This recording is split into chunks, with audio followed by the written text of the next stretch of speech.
Hello everyone, welcome to Ryans farm. আজকের ভিডিওতে আমি আপনাদের লাউ গাছের বা লাউয়ের জমির মাচা বা জাঙ্গি কীভাবে খুব সহজেই কম খরচে এবং একটা সাস্টেনেবল বা টেকসই মানের একটা মাচা তৈরি করতে পারেন এবং খুব সহজেই কীভাবে আপনারা নিজেরাই তৈরি করতে পারেন এমন একটি মাচা তৈরি করে দেখাবো। এবং আমরা জানি যে লাউ চাষের জন্য এই মাচাটা খুবই গুরুত্বপূর্ণ একটি বিষয়। বন্ধুরা, যখন লাউর গাছগুলো বড় হবে এবং লাউ ধরা শুরু করবে, এই সময় কিন্তু যদি আপনাদের মাচাটা সাস্টেনেবল না হয়, তাহলে কিন্তু অবশ্যই দেখবেন যে লাউয়ের মাচাটা ভেঙে পড়ে গেছে বা লাউয়ের গাছ মাটিতে পড়ে যাচ্ছে। তো এটা কিন্তু খুবই একটি খারাপ অবস্থা এবং আমাদের অনেক সময় আমরা লক্ষ্য করি যে লাউয়ের মাচা যদি আমরা ঠিক মতো দিতে না পারি, তাহলে কিন্তু আমরা জমিতে ওষুধ স্প্রে করতে পারি না। তো আজকের ভিডিওতে আমি আপনাদের দেখাবো যে কীভাবে আমরা আমাদের নতুন লাউয়ের জন্য এই মাচাটা তৈরি করছি এবং এটা একটা ডিজিটাল মাচা তৈরি করছি এবং বেড সিস্টেমে, যাতে করে আমরা মাছ দিয়ে হেঁটে আমাদের যে জমিগুলো আছে, অর্থাৎ আমাদের যে লাউ গাছগুলো আছে সেগুলোতে যেন আমরা স্প্রে করতে পারি। বিশেষ করে যখন লাউ গাছ বড় হয়ে যায় তখন কিন্তু আমরা জমিতে ঢুকতে পারতাম না এর আগে। দেখা যায় যে লাউয়ের গাছগুলো আমাদের মাচাটা আমাদের মাথার সমান পরিমাণে ছিল। তো এবারে আমরা চেষ্টা করছি যে আমরা বেড সিস্টেমে আমাদের লাউয়ের মাচাটা তৈরি করছি। এখানে আমাদের এক্সট্রা কিছু বাঁশ খরচ হয়েছে, তা বাদে কিন্তু আমাদের মোটামুটি আগেরই যে লাউয়ের জমির এই বাঁশগুলো আমরা ব্যবহার করছি। এবং আমরা যে সুতাগুলো ব্যবহার করছি সেগুলো হচ্ছে নাইলনের সুতা। এগুলো কেজি দরে কিনতে পাওয়া যায় এবং আপনারা বাজারে এগুলো 250 থেকে 300 টাকা কেজি পেয়ে যাবেন।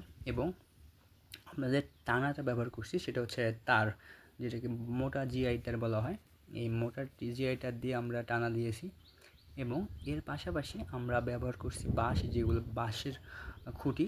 আমরা একটা বাঁশকে 2 ভাগ 3 ভাগ পর্যন্ত করছি, যাতে করে আমাদের বাঁশের খরচটা কম হয়।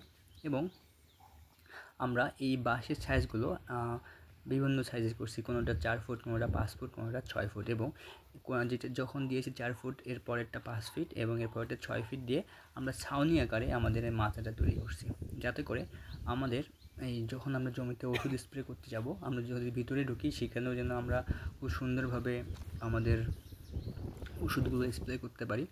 এবং আমরা এই বাইরের পাশে দেখেন যে আমরা বেড তৈরি করছি।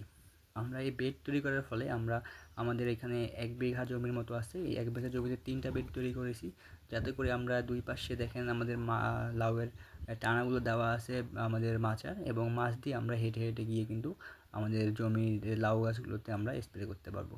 তো এইভাবে আমি এবং আমার বাবা মিলে আমরা এই লাউয়ের মাচাটা তৈরি করছি খুব সহজেই।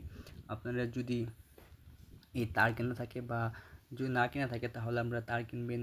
বাসায় যদি বাঁশ থাকে তো নিজেরাই বাঁশের খুঁটিগুলো কেটে, এবং এভাবে আপনারা দেখেন যে সাইড দিয়ে যে টানাগুলো দিয়েছি এগুলো কিন্তু টানা দেওয়া হয়েছে, যাতে করে বাতাসে বা যখন লাউ ধরবে, একটা লাউ ওজন যখন 2 থেকে 2.5 কেজি পর্যন্ত হয়, এই সময়টা যদি আমাদের লাউয়ের মাছের টানা না দেওয়া থাকে, তাহলে কিন্তু দেখা যাবে যে ভেঙে পড়ে যাওয়ার একটা চান্স থাকে। বন্ধুরা, লাউয়ের জমিতে যদি আপনারা ঠিক মতো এই মাচা বা দিতে না পারেন, তাহলে কিন্তু লাউয়ের মাচা যেমন ভেঙে যাওয়ার সম্ভাবনা থাকবে।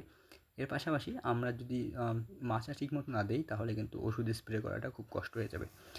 তাই অবশ্যই আপনারা খুব সহজে নাইলনের সুতা দিয়ে এবং এর পাশাপাশি যে বাঁশ দিয়ে কিন্তু খুব সহজেই আপনারা আপনাদের লাউয়ের জমির মাচা তৈরি করতে পারেন।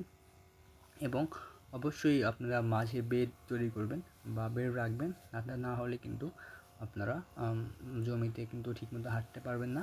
এবং আপনার লাউয়ের গাছে ঠিকমতো ওষুধ যদি স্প্রে করতে না পারেন, তাহলে কিন্তু দেখা যাবে যে লাউয়ের গাছের ফলন কমে যাবে। এবং মাচা যদি একটু নিচু হয়ে যায় বা মাচা যদি বেড না থাকে, সেক্ষেত্রে কিন্তু ওষুধ দিতে খুবই কষ্ট হয়ে যায়। এবং আমি ব্যক্তিগত অভিজ্ঞতা থেকে বলতেছি যে খুবই কষ্ট হয়। এবং দেখা যায় যে আপনারা ওষুধ যদি নিজে দেন তাহলে তো খুবই কষ্ট হবে, এবং যদি আপনারা শ্রমিক দিয়ে বা কামলা দিয়ে যদি দেওয়াতে চান, তারা দেখবেন যে 1 জারকিন ওষুধ দিয়েই কিন্তু জমি থেকে পালিয়ে যাবে। সো মাচাটা একটু ইউনিকভাবে দিবেন। এবং আমি আপনাদের পরবর্তী ভিডিওতে দেখাবো যে আমার মাচাটা আমি দিয়ে কতটা সুবিধা হয়েছে এবং ওষুধ কীভাবে স্প্রে করতে পারছি।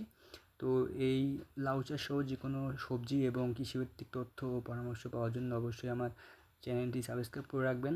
এবং আপনারা যারা নতুন আমার চ্যানেলে বেশি আমার ভিডিওগুলো শেয়ার করবেন। এই চ্যানেলে লাউ গাছের এবং লাউ চাষের বহুত ভিডিও দেওয়া আছে, আপনারা চাইলে সেগুলো দেখতে পারেন এবং আপনারা কিন্তু লাউ চাষ করে লাভবান হতে পারেন। আপনাদের সবাইকে অসংখ্য অসংখ্য ধন্যবাদ।